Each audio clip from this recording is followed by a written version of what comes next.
Hi everyone, and welcome to CoffeePods. It's brilliant to be back with you for a new year and a new series. I'm joined by Wes. Hello Wes, how are you doing? Doing okay this year. Great to be back. Yeah, it's good to be back. Looking forward to getting into a good discussion, hopefully quite meaty, to get those of you also listening involved. We do have a question at the end of this podcast that you can get involved in and write into us, and I'll let you know how you can do that as we come to a close.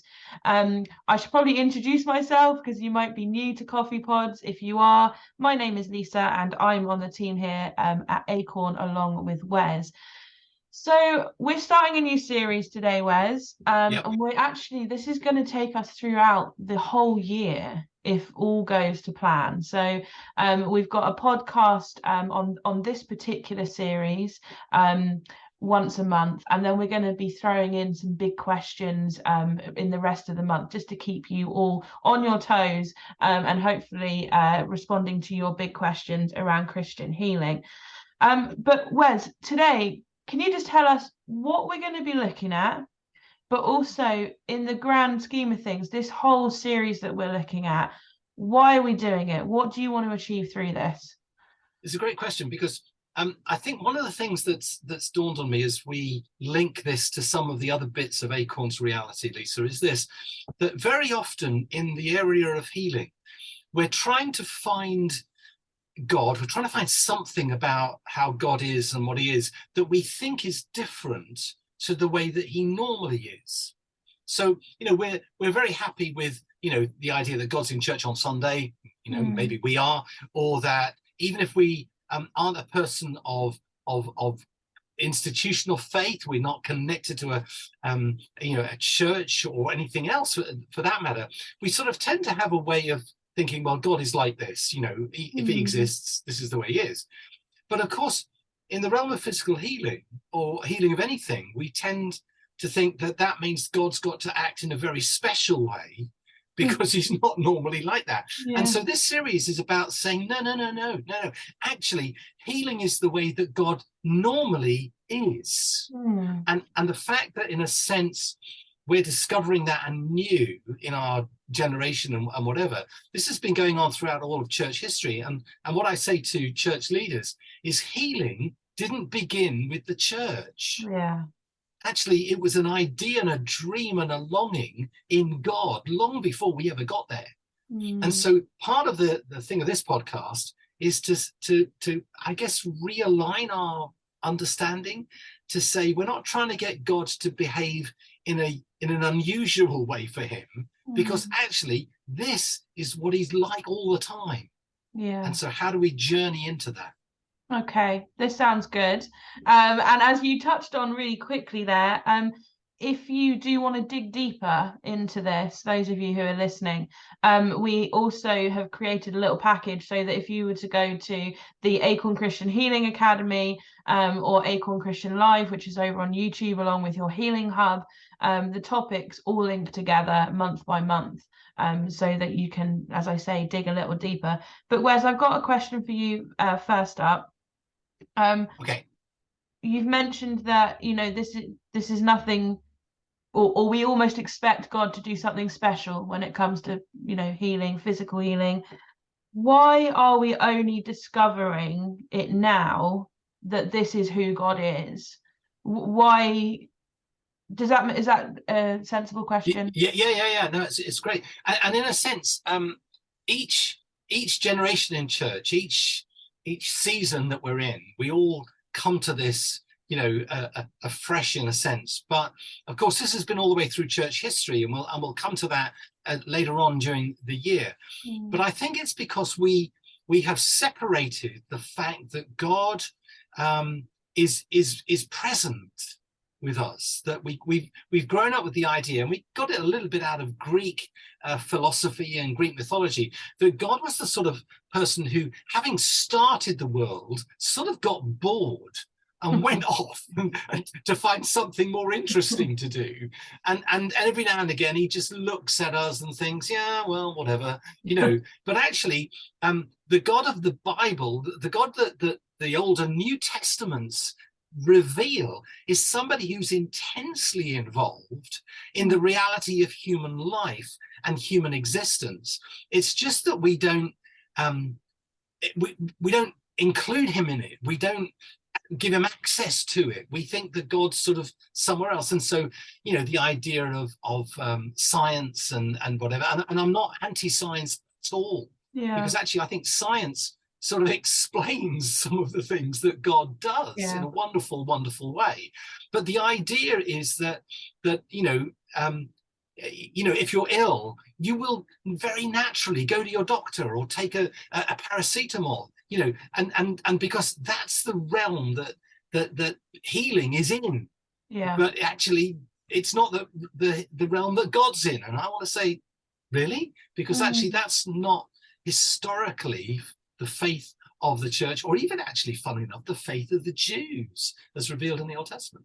That's really helpful to think about, and it kind of leads me into another question. So I'm just so God's obviously not just sitting back, No. and he's not just letting us get on with things and bored, as you said. So is he an intervener? Because I mean, we just looked at this at the lounge, haven't we? Why don't I see healing in church as I would like to see it? Is he an intervener, or what's going on there? Yes, he is an intervener. Okay, I mean, for me, Lisa, if you look at the history of God's connection with humanity from literally Adam through all the way through the Bible, and of course, all of the Bible is written after the fact, with the exception of the book of Revelation right at the end, which is all something that's coming. But actually, all of the rest of the Bible is written after it happened. And actually, but what people came to the understanding of is that God had stepped in to human history. He'd done this, he'd done that. And the Jews were constantly telling that story. This is what the Lord did. This is what God did, coming out of Egypt, the exile, rescuing them and everything else.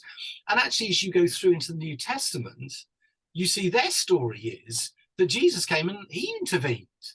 So he'll go to a funeral and intervene, and I'm not making light of it, and I'm not saying it's easy. What I'm saying is that God by nature is an interventionist, because if you look at the greatest thing, the thing that actually has reshaped history, past, present, and future, it would be that Jesus came and died on the cross in order to intervene in the thing that was destroying humanity, to fundamentally break it so that restoration and hope and life could come. So my question is this: if God has intervened like that, why do we exclude his intervention from some of the sort of apparently lesser areas of life? Because as a dad, I was always wanting to help my kids, and even now I've got grandchildren. You want to help, you want to be involved, you want to intervene, to be part of what's going on. So my contention is, you see, Lisa, God, when you first met God in the Bible, he was creator and he was life giver. So where do we ever get the idea that God got bored with doing that and stopped? Yes, good point. Because actually you then come to Jesus and what do you see? Well, he's creating and he's life-giving. And so creating life, giving life.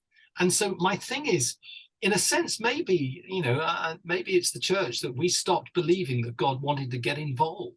And so I think there's something within that. So yes, I do fundamentally believe that God is good and he's an interventionist. Yeah, definitely. And maybe he's just looking for people to intervene through. Yeah, that's an interesting point. And we were looking, weren't we, at Acorn Christian Live? We were reading from Matthew 11, and again I would say that's Jesus intervening when he says, come to me if you're weary, if you're heavy burdened. But what I love about it is it's an intervention, but it's so welcoming. It's not condemning or forceful. No, and isn't it interesting? When with the Pharisees, they were the sort of people that people in need wanted to keep away from. Mm. Whereas Jesus was the sort of person that people in need wanted to be near to, even if their lives were sinful and they weren't perfect and whatever. And I love that about Jesus, that he's saying, he doesn't say you have to get cleaned up and get good and then I'll maybe intervene. He says, I understand what it is like, right?